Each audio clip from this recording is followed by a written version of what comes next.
Bonjour à vous, vous me connaissez, je suis Germain Oncari et j'accompagne toutes les personnes qui veulent être heureuses en amour, en tout cas qui veulent progresser et se donner les moyens de vivre un amour authentique, un amour juste.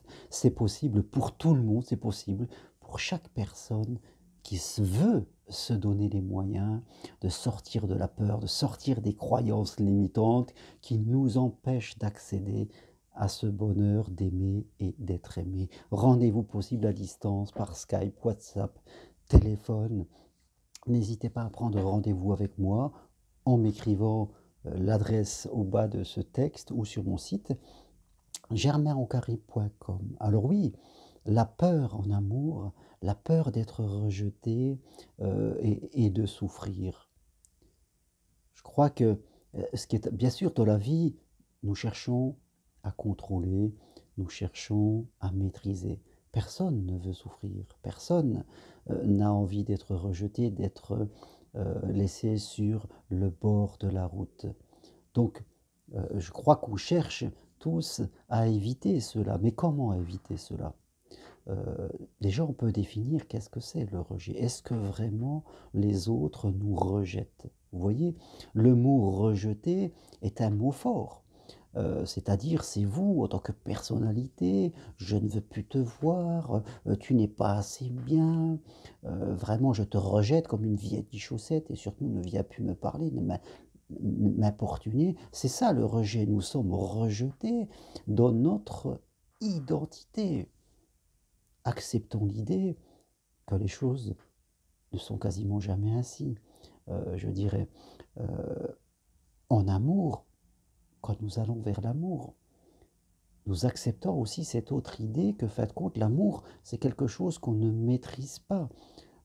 C'est quelque chose où on accepte que vous-même, vous pouvez dire non à quelqu'un, non pas à son identité, mais non au fait de vivre avec elle ou d'avoir une relation. C'est tout à fait dans votre droit. C'est le principe de l'amour. C'est que je vais rencontrer des personnes avec qui je serai synchronisé ou pas, et à cette personne, je vais pouvoir leur dire oui ou non.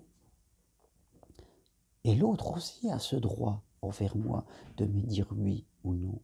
S'il me dit non, il n'est pas en train de rejeter la personne que je suis, dans mon identité, dans mon existence. C'est complètement exagéré de faire cela, vous voyez. C'est important d'avoir cette analyse. Personne ne vous rejette. C'est quelque part, c'est une idée. Et si vraiment vous rencontrez des gens qui sont en train de vous rejeter, vous avez l'expression que c'est exagéré, que c'est votre identité, là, c'est vraiment qu'eux-mêmes ont un problème historique avec eux. C'est pas forcément eux, c'est leur blessure de l'enfance. Donc c'est important d'intégrer cette idée. Vous aussi, vous savez dire oui ou non aux autres, que vous soyez en couple ou en quête d'amour. C'est important de comprendre que personne ne vous rejette. On accepte l'idée que quand on est en quête d'amour, on peut ne pas correspondre avec quelqu'un. On peut l'aimer, en tout cas être sur un début de sentiment, et après que ça ne va pas marcher, ça sera une déception. Mais une déception n'est pas un rejet, quelque part. Il faut faire attention à ne pas amplifier la chose et employer des mots qui sont complètement déconnectés de la réalité de ce que vous vivez. Alors bien sûr, des gens qui sont toujours en train de se dire je vais être rejeté, j'ai peur d'être rejeté, je ne veux pas s'ouvrir, on va me rejeter. Ça fait des gens qui, fin de compte, finissent par rejeter les autres. Oui. Ils finissent par faire aux autres ce qu'ils n'ont pas envie qu'on leur fasse. Ils ne veulent plus s'engager dans une relation, parce que s'engager dans une relation, c'est prendre le risque d'être rejeté, et ne pas aller dans une relation, eh bien, ce n'est pas prendre le risque d'être rejeté. Donc, je reste seul. Et même si des gens viennent et ont envie de faire des choses avec moi, je vais leur dire non. Voilà. Et puis souvent, quand je suis comme ça, ben, je suis dans l'émotion du rejet, donc je dis des noms plutôt rejetants. Et je vais me retrouver moi-même à rejeter. Vous voyez? Je vais faire aux autres ce que je ne veux pas qu'ils me fassent. Et là, je suis complètement dans une énergie complètement à côté de la plaque. Et là aussi, si je rencontre quelqu'un que je vais avec lui, je peux poussé par ma peur d'être rejeté, devenir complètement quelqu'un de dépendant, de jaloux, qui va contrôler, qui va avoir des comportements, difficilement acceptables dans l'amour authentique. Et fin de compte, tout ça, je vais finir par être rejeté. Non pas qu'on veut me rejeter, mais mes comportements deviennent insupportables.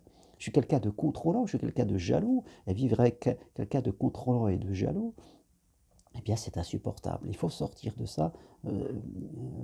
C'est que vous êtes dans votre enfant intérieur blessé. Il faut faire le poids de votre histoire. L'amour, je le dis souvent, vient toujours appuyer là où ça fait mal. Si vous n'avez pas fait le chemin, si vous n'avez pas cherché à faire votre progression, eh bien, l'amour viendra appuyer justement là où vous devez progresser. Et justement, comment progresser? Eh bien, c'est déjà en sachant ce que l'on veut, en connaissant ses fragilités, et surtout de la communication, en sachant s'exprimer. Vous voyez? Les gens qui ont peur d'être rejetés restent souvent silencieux, je remarque, parce qu'ils ont peur de la réponse. Alors des fois, ils s'engagent dans des relations, ils disent rien, n'osent pas. La relation peut durer des mois, des mois, des mois, et ils s'aperçoivent qu'ils sont dans une mauvaise relation. Euh, tout ça parce qu'ils n'ont pas osé demander.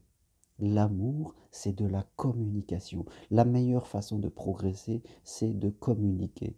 Ça ne veut pas dire que le risque sera à zéro, parce que si vous voulez un risque à zéro, le risque à zéro, c'est la mort, c'est la solitude. Il ne peut pas y avoir de risque à zéro, mais il sera bien moins fort.